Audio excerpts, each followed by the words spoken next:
ఆంధ్రప్రదేశ్ రాష్ట్ర మాల మహానాడు తరపున పోలీస్ సోదరులకు నా ఉద్యమ అభినందనలు. అయితే ఈ ప్రకాశం జిల్లాలో రిజర్వ్డ్ నియోజకవర్గం అయినటువంటి కొండేపి నియోజకవర్గంలో సింగరాయకొండ మండలంలో మరి అక్కడ ఉన్నటువంటి శానంపూడి గ్రామంలో మా దళిత సామాజిక వర్గానికి చెందినటువంటి మాల సామాజిక వర్గానికి చెందిన దాసరి శ్రీనివాసరావు అనేటువంటి యువకుడు, ఈయనకు ఒక లారీ ఉంది. ఈ లారీ డ్రైవర్గా పనిచేస్తున్నటువంటి అదే మండలానికి చెందినటువంటి సోమరాజపల్లె గ్రామంలోని పకీర్పాలెనికి చెందినటువంటి షేక్ రబ్బానీ అనేటువంటి కుర్రాడు ఆ లారీకి డ్రైవర్గా పనిచేస్తా ఈ లారీ డ్రైవరు షేక్ రబ్బానీకి లారీ ఓనరు దాసరి శ్రీనివాసరావుకి కొంచెం మాట తేడా వచ్చి ఘర్షణ పట్టడం జరిగింది. ఆ ఘర్షణ పడి వెళ్ళిపోయిన తర్వాత మీరు ఈ ఆడియో పూర్తిగా వినండి, తర్వాత మాట్లాడుకుందాం.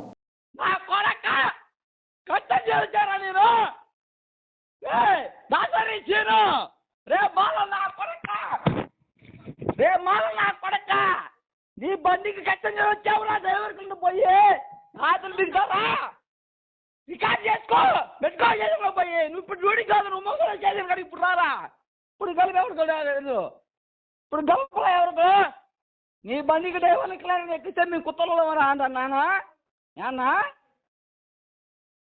కుత్తలవా కులం ఎత్తి నువ్వు కులం ఎత్తి కేసులు పెడతావు. మాల నా కొడకు నువ్వు పెట్టుకో.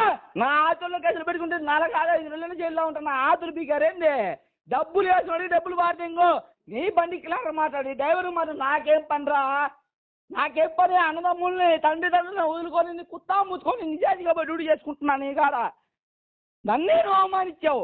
నన్నే ఎంత అమ్మవాడిరా, నేను కూడా చేసిన కాదు. నువ్వు రా ఎవరిని తీసుకొని రా మొగాడివో.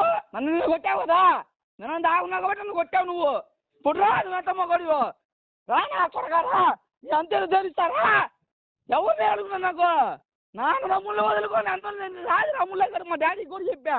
అరే సీనియర్గా మాట్లాడరా అని చెప్తే నన్ను గుర్తోడు చేస్తావు. నువ్వు ఏ తప్పు చేసావన్నా నీ బండి పోయింది. నువ్వు ఏ తప్పు చేసి చూపి, పలానా తప్పు చేసావరా చూపించిన అడుగు. నువ్వు ఏ తప్పు చేసా నన్ను చూపిస్తావు. నువ్వు రా ఇప్పుడు రా, కొత్త మూసుకోట్రా. నువ్వు ఎంత మొగోడివో, నీకు ఎంత కోట్ల ఆస్తుందో, నువ్వు ఎంత పెద్ద మొగోడివో చూపించుకో. మా భాష నీకు ఏం భాష నీ అందరిని తీసుకోరా. నిన్న ఒక్కడే వస్తా చూపిస్తారా? నేను తప్పు మాట్లాడితే నువ్వు మాట్లాడన్నా. ఒక్క తప్పు చేయాలి నీ బండిలో పర్ఫెక్ట్ చేసుకోవాలి. నువ్వు మాట్లాడతాను బండి నన్ను కొట్టాను నేను మధ్యాహ్నం. అంత కుత్తా పడిపో నీకు. నువ్వు మొగోడివా? పోలీసులు రావయ్యా పూకో కుత్తా మూసుకొని ఎర్రి పూకున అమ్మంటారా స్టేషన్ గారికి లౌడీ ప్యాంట్ చేసుకోలేదు, లుంగి కట్టుకోండి రా. ఎంత మొగోడివో కాయ ప్యాంట్ ఇది మాట్లాడతావు నువ్వు. ఎవరు మాట్లాడతావు నువ్వు? తప్పు చేస్తే నా కొడుకు తప్పు చేశారు. నా బండి నీకు ఒక బండి ఉంటే నా సుల్లే అంత డబ్బులు లేరు, నాకు అవడా లేదని చెప్పాను. నువ్వు ఏముంటే నువ్వు మాట్లాడతా, నువ్వు కొట్టా. మేము కాకి ప్యాంట్లు వేసుకొని వస్తాం రా, వేసుకొని రా. ఎంత పెద్ద మగోడివో నువ్వు. డ్యూటీ చేసి కట్టం చేస్తే నువ్వు గాంచి మాత్రం మాట్లాడతావు. నువ్వు ఎంత పెద్ద మగోడివా నువ్వు, ఎంత పెద్ద వాడవా నువ్వు. సరే సరే ఇబ్బంది ఏం లేదురా, మూసుకొని రా. రావాల్సిందేమ్మా. ఈ ఆడియోలో ఏముంది? షేక్ రబ్బానీ అనేటటువంటి డ్రైవర్గా పనిచేసేటటువంటి వ్యక్తి ఈయన కులం పేరుతో బహిర్గతంగా మరి ఇష్టానుసారంగా మాలనా కొడక నువ్వు ఏం చేస్తావు, నేను 2 నెలలు జైలు అనుభవించి వస్తాను, పోలీస్ స్టేషన్లో వస్తాను, నిన్ను చంపేస్తాను నా కొడకని కులం పేరుతో దూషించి దుర్భాషలాడి నానా విధాలుగా ఇష్టానుసారంగా బహిర్గతంగా మాట్లాడినటువంటి ఈ ఆడియో మీరందరూ వినే ఉంటారు. సుమారుగా ఇది జరిగి నెలకు పైన అవుతుంది. ఈ నెలకు పైన అవుతుంటే ఈ మా మాల సామాజిక వర్గానికి చెందినటువంటి దాసరి శ్రీనివాసరావు అనేటువంటి వ్యక్తి సంబంధిత పోలీస్ స్టేషన్లో ఫిర్యాదు ఇచ్చి ఈ ఆడియో ఆధారాలతో కూడా ఇవ్వడం జరిగింది. అయితే అక్కడ SI Mahendra, Singarayakonda CI Hazarathaiah, Ongole DSP Rayapati Srinivasarao garu ఈ ముగ్గురు దగ్గరకు కాళ్ళు అరిగిపోయేట్టు ప్రదర్శనలు చేస్తున్నాడు మా దాసరి శ్రీనివాసరావు అనేటటువంటి యువకుడు. అయినా కూడా నెల దాటిపోయినా కూడా స్పందించలేదు, కేసు కట్టలేదు. మీరు చెప్పండి న్యాయంగా.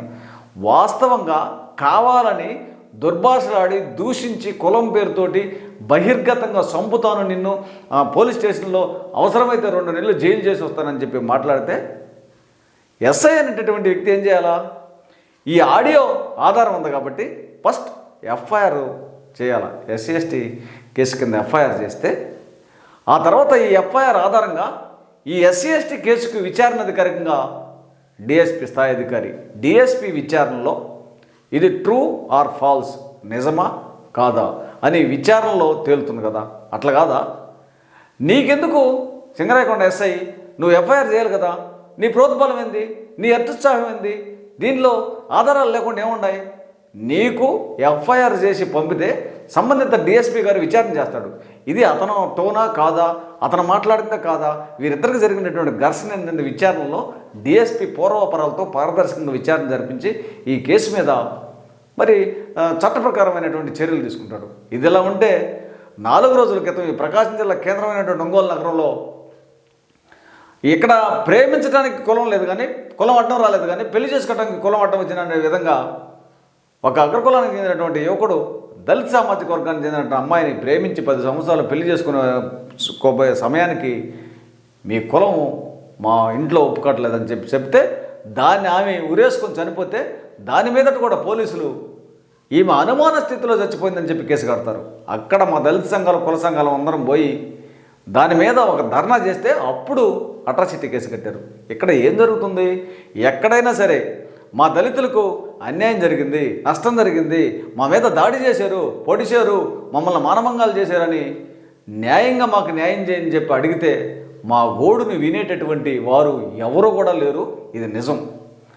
మాకు అన్యాయం జరిగింది, నష్టం జరిగింది, మమ్మల్ని చంపుతున్నారు, దోపిడీ చేస్తున్నారు, మానభంగాలు చేస్తున్నారు అని ఆర్తనాదాలతో భుజాన జెండాలు పెట్టుకుని రోడ్డు మీదకి వస్తే మాత్రమే మా గోడుని విని అప్పుడు ఈ నా కొడుకులు గోడు ఏంట్రా అని చెప్పి కేసును కడుతున్నారు తప్ప న్యాయంగా మా కేసులు పోలీసులు కట్టట్లేదు. కాబట్టి పోలీసు సోదరులారా గమనించండి ఒకసారి, ఇది మీకు న్యాయంగా ఉందా, సబబుగా ఉందా?